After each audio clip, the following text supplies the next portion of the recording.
Parlez-moi d'amour, un film de 1935 de René Guissard, d'après la pièce de théâtre de Georges Bert et Louis Verneuil, avec dans la distribution Germaine Osset, Paul Andral, Roger Tréville, Paul Paulet, Jean Debucourt et Julien Carrette.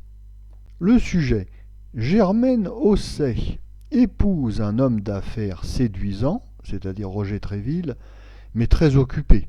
Si occupé même que le jour du mariage, il n'hésite pas à entreprendre un voyage à l'improviste. La jeune femme décide de divorcer, d'autant plus que le frère de son mari, c'est-à-dire Jean Debucourt, sait lui parler d'amour. Notre avis.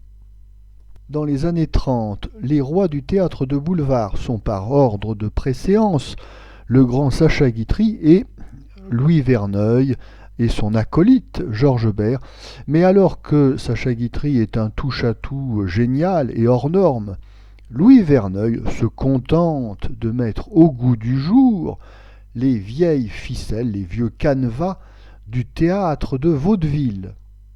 C'est ainsi que Parlez-moi d'amour n'est rien d'autre que du théâtre filmé.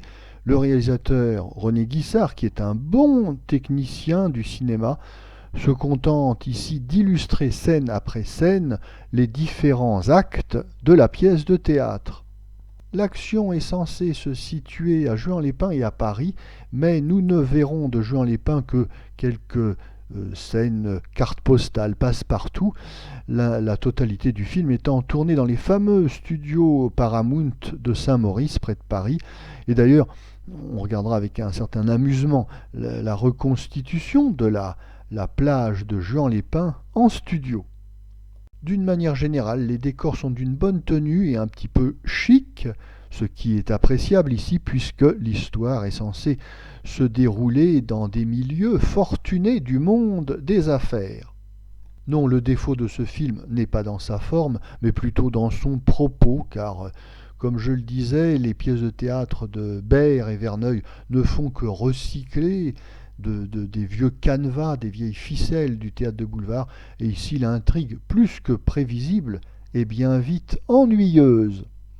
Comme toujours dans ce type de spectacle, sans grande surprise, l'attention du spectateur va se porter sur le jeu des acteurs.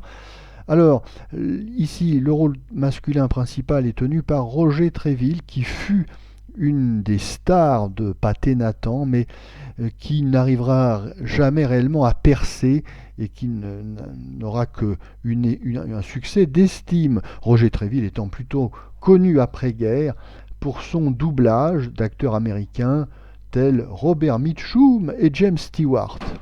Sa partenaire, c'est l'actrice Germaine Osset, qui, elle non plus, n'aura pas une carrière de premier plan, malgré un physique très agréable.